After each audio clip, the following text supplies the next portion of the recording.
Salut, Carlos Fortin de Booster sa recherche d'emploi.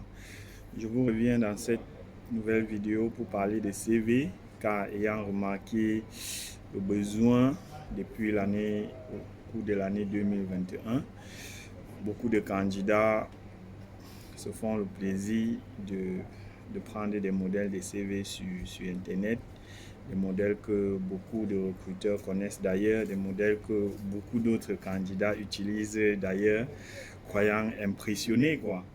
Aujourd'hui, je veux m'attarder sur le cas de Canva parce que, ayant remarqué beaucoup de candidats qui viennent chez moi, viennent avec des modèles presque similaires. Il m'arrive parfois des semaines de recevoir les mêmes types de CV avec Canva, parfois avec même les mêmes couleurs. Donc, tout est identique. Donc, aujourd'hui, je vais vous donner quelques erreurs de Canva qui sont pas vraiment adaptées pour tout type de CV ou de carrière. La première chose qu'il faut savoir, c'est que Canva n'est pas adapté pour tous les pays. Canva est un peu plus adapté pour les pays anglo-saxons. Donc, toi qui es en Allemagne et qui utilises le modèle de CV Canva et entre juste tes compétences là où il faut, et parfois ce n'est pas toujours ce qui doit être ressorti côté Allemagne. Ça, c'est le premier point. Donc, il faut adapter votre CV en fonction de votre région. Le deuxième point, c'est Canva ressort par exemple certaines polices ou bien la grosseur de certaines compétences qui ne sont vraiment pas importantes. Par exemple, ton prénom.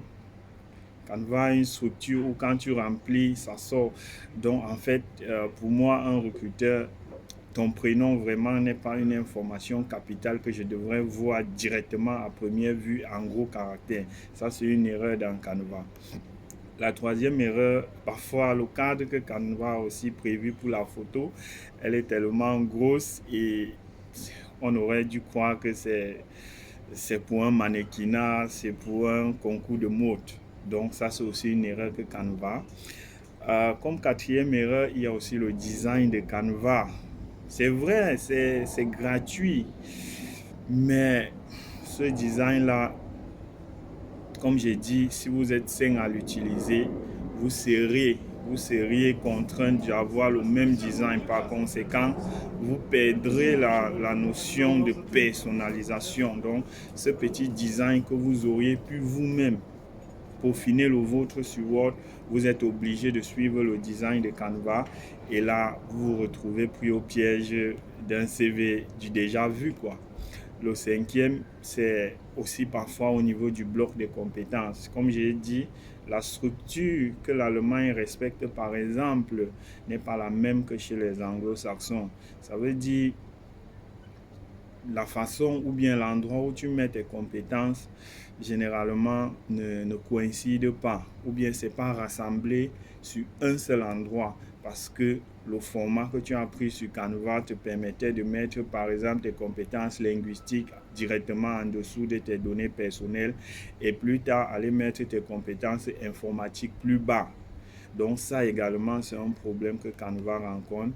La sixième erreur, c'est l'évaluation des compétences. Parfois, Canva te propose des connotations dont toi-même tu ne te retrouves pas. Tu vois, tu commences des connotations, par exemple, avec, je vais dire, le niveau de langue C1 ou bien A2. Après un autre niveau, on te met des étoiles. Un autre niveau, on te met des points. En fait, pour le recruteur, tout ça, ça embrouille. Pourtant, vous pouvez vous-même choisir dans quelle connotation vous voulez qualifier vos compétences pour que le recruteur se retrouve. Ça ne sert à rien de mettre niveau de langue français, langue maternelle par exemple, anglais B1. Cette connotation-là, elle embrouille. Et plus tard, quand on ira voir vos compétences informatiques, on va voir que vous aviez rempli peut-être des cercles ou des pourcentages. Donc, tout ça mélangé, ça embrouille. Pour le cadre de l'Allemagne exactement, nous avons aussi la plateforme Zing qui présente aussi des formats des CV que nous pouvons télécharger en ligne. Et tout ça, comme j'ai dit, quand nous nous retrouvons plusieurs sur un même poste, c'est une compétence qui nous met vraiment dos au mur. On perd notre sens de personnalisation. Donc, ce que je vous invite aujourd'hui à faire, c'est vous pouvez vous inspirer d'un modèle que vous avez vu sur Internet. Vous pouvez regarder un modèle sur Internet pour pouvoir construire le vôtre. Canva, Ting ont des modèles, vous observez et vous pouvez personnaliser le vôtre et mettre également les couleurs du CV des entreprises selon comme vous aurez choisi, quoi. Donc c'était ma petite expérience, mon petit mot d'apport sur tout ce que vous aviez à faire pour vos CV. Donc, j'espère que ces petits conseils vous aideront et que prochainement, vous prendrez l'habitude de personnaliser vos CV.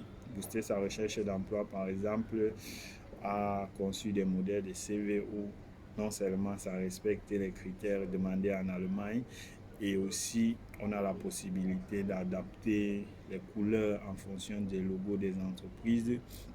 Et aussi, comme j'ai dit, on reste au niveau des compétences avec une connotation pour toutes nos compétences. Donc, c'est très facile pour le recruteur. Un recruteur ne va pas venir interpréter un cercle à moitié plein et plus tard, il va lire un niveau de langue C1. Plus bas, il va lire un autre 75%. Tout ça, ça embrouille. Donc, restons sur une seule ligne droite et on va permettre aux recruteurs. Et on va mettre les informations importantes. C'est ça qui sera mis en avant parce que n'oublions pas ces 45 secondes que les recruteurs utilisent pour lire. Donc, c'était ma petite contribution. Bonne soirée à vous et bonne chance dans votre processus de recherche d'emploi.